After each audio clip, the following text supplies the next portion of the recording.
Hey there, World History unit beginning here on the 19th century. So as we're looking at the 1800s, we're going to be seeing that there were a few important themes and concepts that were the driving forces of the events here of the 1800s. The first of those is going to be nationalism, and then later we'll see how industrialization and even imperialism were results and blending forces with that. But we're going to start with nationalism simply because we've seen its power before as European nations competed with one another for power and groups were identifying themselves. This idea of nationalism or pride and loyalty in your group, this homogeneity of people wanting to be in charge of their own destinies, is definitely a motivating force. We saw it in our revolution unit as well.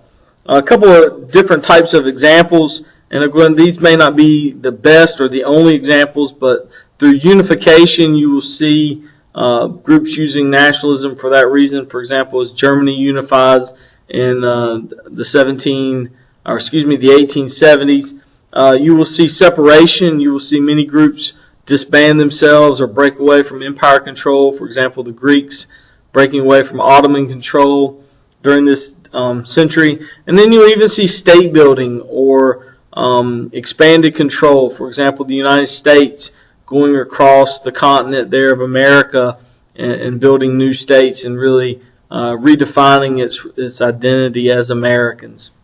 In breaking our empires, I want you to recognize the ethnic nationalists that are important here. So ethnicities can definitely take on an identity of a nation and be movers of and difference makers there. The first we'll look at is the Austrian Empire. It says there were various ethnicities that were within the control of the Austrians as one of the Germanic kingdoms, if you will. And then, of course, their challenge by and defeat by Prussia in 1866 really shows a sign of weakness, and they will thus be pressured by some of those ethnicities, particularly the Hungarians, who will force this to now be known as the Austro-Hungarian Empire and really kind of change its direction. Another example of an empire being affected by nationalism is the Russian Empire. Again, another empires, of course, by nature, many different types of people being under the rule of one power, in this case the Tsar. And the policy of Russification by the Tsar was to really force the Russian culture and Russian policy on these people, not very tolerant at all. And of course, this is going to create dissent. So when opportunities come to challenge the power of that empire, they will take advantage of that. And then finally, the Ottoman Empire. It says pressured by Great Britain and France to full citizenship of all under its rule in 1856. The Ottomans are going to, in many cases, the conservative old guard rule of the Ottomans is going to resent that and feeling like they had to give this citizenship within their empire to people who really didn't deserve it. And as a result, there's going to be brutal retaliations, maybe even genocidal retaliations. We are aware of the attacks by the empire on a group known as the Armenians there, who were culturally as well as ethnically different than the leadership. And so there are consequences, perhaps, to nationalistic behaviors. Note that many of these events in the 19th century that really show nationalistic impacts on nations being formed and maybe even in internal disputes of power are really going to be that post-Napoleonic era.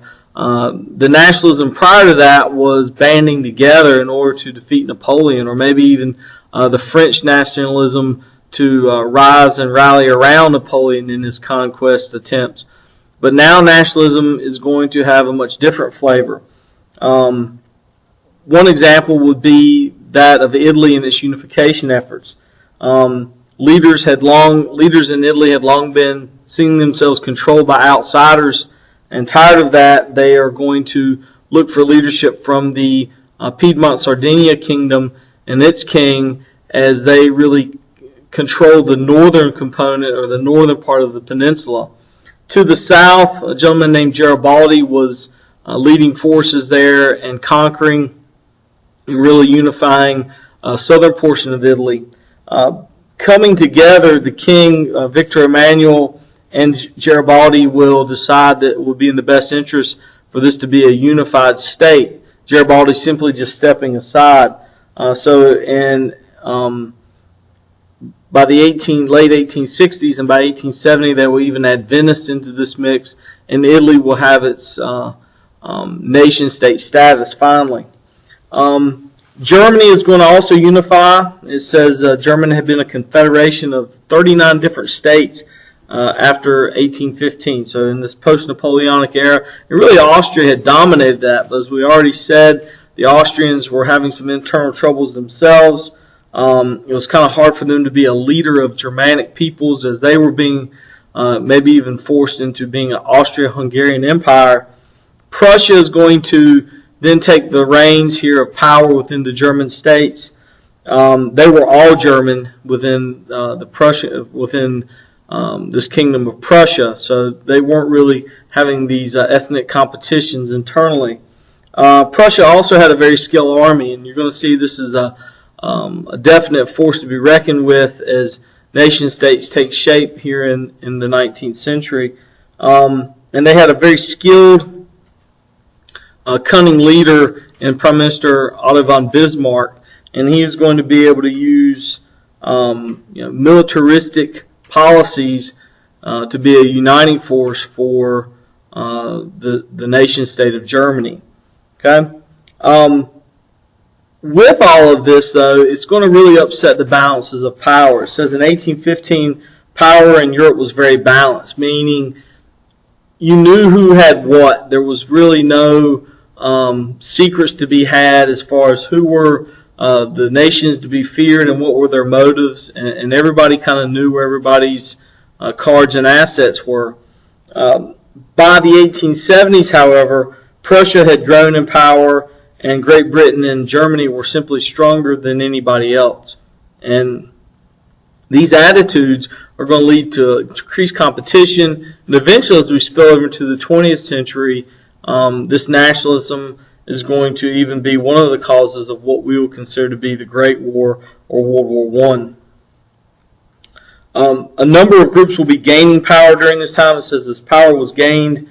Of course, reforms were made and scapegoats were emerged. It's always got to be somebody's fault as to why this didn't occur earlier, or in order for the groups that gain power to keep power, many times scapegoats have to be identified or are identified to make sure that the group stays together. It's almost that there's got to be a bad guy to help this unity happen.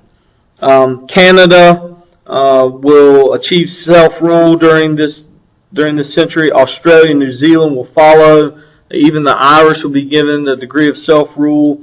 So you're seeing that a nation-state like Great Britain, or the United Kingdom, if you will, is dealing with nationalism perhaps a little differently, perhaps even dividing up its empire on its own and maintaining relationships rather than losing out some of its assets as a result of revolts there. Now, later on, they will, of course, when India, and we'll talk about those guys later, and some of those other colonies begin to buck the control, that will have a different ending.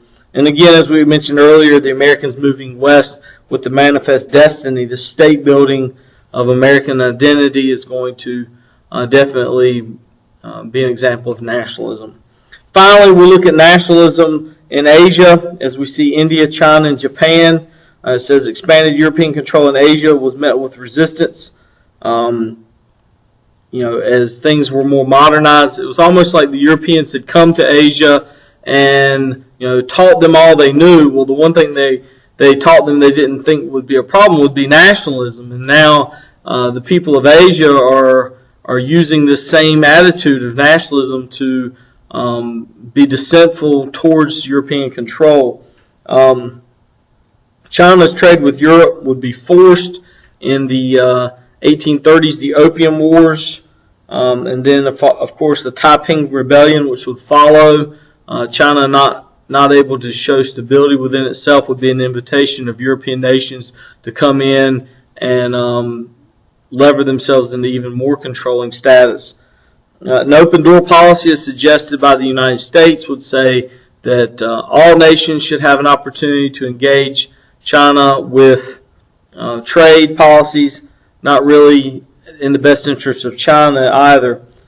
Resistance of this westernized influence, the Boxer Rebellion, will be severely crushed by Western forces, America included, and the government would be restructured.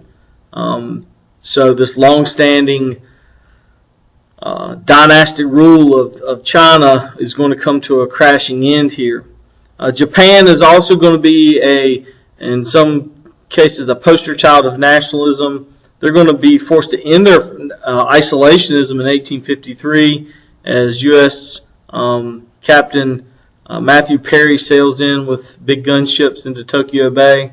They will use nationalism very quickly to stay united in an effort to modernize, and as they do, they will blend in their long-standing militarism and become not only an economic power, but definitely a conquering imperialistic power in the region. So that's a lot on nationalism, and we can see it's having a lot of different effects on the people during this century. Thanks.